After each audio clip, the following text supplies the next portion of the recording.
வணக்கம் நண்பர்களே, முக்கிய செய்திகளை பார்க்க போகிறோம்.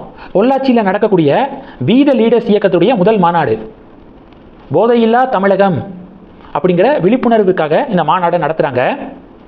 போதைப் பொருட்களுக்கு எதிரான விழிப்புணர்வு. இதில் முக்கியமான விஷயம், அண்ணாமலையுடைய பெரிய ஒரு கட் அவுட்டு, பெரிய பெரிய பேனரு இதெல்லாம் வைக்கப்படலை. ஏன்னா டே ஒன்லேயே கல்ட் பாலிடிக்ஸ் வேண்டாம், காமன் மேன் பாலிடிக்ஸ் தான் வேணும் அப்படின்னு சொல்லிட்டு அண்ணாமலை டே ஒன்லேருந்து சொல்லிக்கிருக்காரு. அந்த வகையில் இந்த மாநாட்டில் அண்ணாமலையை பயங்கரமாக முன்னிலைப்படுத்தி எந்த கட் அவுட்டும் வைக்கப்படலை. கண்டென்ட்டுக்கு தான் கட் அவுட் வைக்கப்பட்டிருக்கு. அதிகமாக போதைப் பொருட்களுக்கு எதிரான வாசகங்கள், போதைப் பொருட்களை பயன்படுத்தினா என்ன மாதிரியான ஆபத்து ஏற்படும், இந்த தகவல்கள்லாம் அடங்கிய பேனர் தான் அந்த மாநாட்டு திடலில் அமைக்கப்பட்டிருக்கு. இது ஒன்று. ரெண்டாவது, 25,000 நாற்காலிகள் போடப்பட்டிருக்குன்னு சொன்னேன்ல, அப்ராக்சிமேட்டாக 50,000 75,000 பேர் வருவாங்க அப்படின்னு கணிக்கப்பட்டிருக்கு. இதில் முக்கியமான விஷயம், இவங்க இவ்வளோ பேரை கூட்டிகிட்டு வரணும், அவங்க அவ்வளோ பேரை கூட்டிகிட்டு வரணும் அப்படின்னு சொல்லிட்டு எந்த கட்டளையும் விதிக்கப்படலையாம். கட்டாயப்படுத்தி யாரையும் கூட்டிகிட்டு வர வேண்டாம், அண்ணாமலை தரப்பிலிருந்து வழங்கப்பட்ட உத்தரவு. காசு கொடுத்து யாரையும் கூட்டிகிட்டு வரக்கூடாது, கட்டாயப்படுத்தி கூட்டிகிட்டு வரக்கூடாது, அவர்களுடைய விருப்பத்தின் அடிப்படையில் வந்து கலந்துக்கட்டும். சேரு காலியாக இருந்தாலும் கவலைப்படலைண்ணா. நான் தான் சொன்னேன்ல, கல்ட்டு பாலிடிக்ஸ் வேண்டாம். நம்மளை நம்பி நம்மளுடைய இந்த பேச்சை கேட்க 100 பேர் வந்தாலும் சந்தோஷம்தான். இதை தான் அண்ணாமலை உத்தரவாக பிறப்பிச்சிருக்காராம். அதனால தமிழகம் முழுவதும் இருக்கக்கூடிய முக்கியமான பொறுப்பாளர்கள்ட்ட எந்த ஒரு டார்கெட்டும் அண்ணாமலை கொடுக்கலையாம். சொந்த விருப்பத்தின் அடிப்படையில் தான் தமிழகம் முழுவதும் இருந்து இந்த மாநாட்டை அட்டன் பண்ண போகிறாங்க. இது 2. இதெல்லாம் நல்ல விஷயம். சில பேர் காசு கொடுத்து வண்டியாக கூட்டிகிட்டு போவாங்க.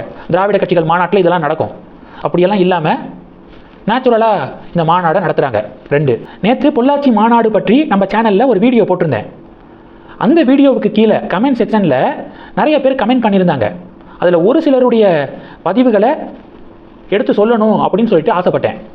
ஒருத்தர் சொல்கிறாரு, எனக்கும் மாநாட்டில் பங்கேற்க ஆசை இருக்குது, ஆனால் எனக்கு வயசு 74, திருவள்ளூர் மாவட்டம், அதனால் என்னால் வர முடியாத நிலைமை.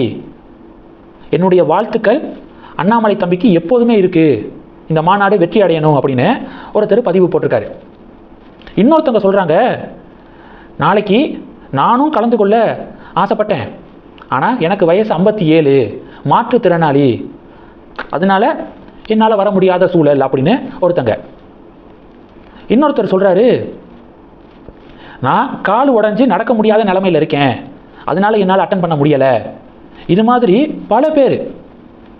அண்ணாமலைக்கு இளைஞர்களுடைய ஆதரவு மட்டும்தான் இருக்குது அப்படின்னு நரேட்டிவ் செட் செய்கிறது தப்பு. எல்லா வயதில் இருக்கிறவங்களும் அண்ணாமலைக்கு ஃபேன்ஸாக நிறைய பேர் இருக்காங்க. 60 வயதுக்கு மேற்பட்டவர்களும் நிறைய பேர் அண்ணாமலையை விரும்புகிறாங்க, அண்ணாமலைக்கு ஃபாலோவர்ஸாக இருக்காங்க. நடுத்தர வயது 40லேருந்து 60க்குள்ளே இருக்கிறவங்களும் ஏராளமான பேர் அண்ணாமலையை சப்போர்ட் பண்ணுறாங்க. 30 வயதுக்கு கீழே இருக்கிறவங்களுக்கும் அண்ணாமலையை ரொம்ப பிடிக்குது. தன்னால் வர முடியாததை சொல்லி ரொம்ப வருத்தப்படுறாங்க. இந்தந்த சூழல்னால தான் என்னால் வர முடியலை அப்படின்னு சொல்லிட்டு அவங்க ரொம்ப வருத்தப்படுறத பார்க்குறோம். இந்த சூழலில் எக்ஸ் வலைதளத்தில் பொள்ளாச்சி மாநாடு அப்படிங்கிற ஹேஷ்டேக்கும் நேஷனல் லெவலில் ட்ரெண்டாக தொடங்கியிருக்கு. இப்போ எல்லாருடைய எதிர்பார்ப்பும் இந்த மாநாட்டில் அண்ணாமலை அவர்கள் என்ன பேச போகிறாரு அப்படிங்கிறத தான் எல்லாரும் ஆவலுடன் எதிர்பார்த்து காத்திருக்காங்க. ஏன்னா மீடியாக்கள் எந்த கேள்வி அண்ணாமலைகிட்ட கேட்டாலும் பொள்ளாச்சி மாநாட்டில் நான் எல்லாத்தையும் பேசுகிறேன் அப்படின்னு தான் சொல்லியிருக்காரு. ரீசன்ட் டேஸாக அவர் மீடியாக்களை சந்திக்கவே இல்லை. அண்ணாமலையை இவ்வளவு பேருக்கு ரொம்ப பிடிச்சதுக்கு காரணமே ப்ரெஸ் மீட்டு தான். ஆனால் சமீப காலமாக இந்த ஜூன் 5க்கு பிறகு எந்த ப்ரெஸ் மீட்டும் அண்ணாமலை கொடுக்கலை. அதனால் எல்லாரும் மத்தியிலையும் இப்போ ஒரு பெரிய எதிர்பார்ப்பு உருவாகிருக்கு.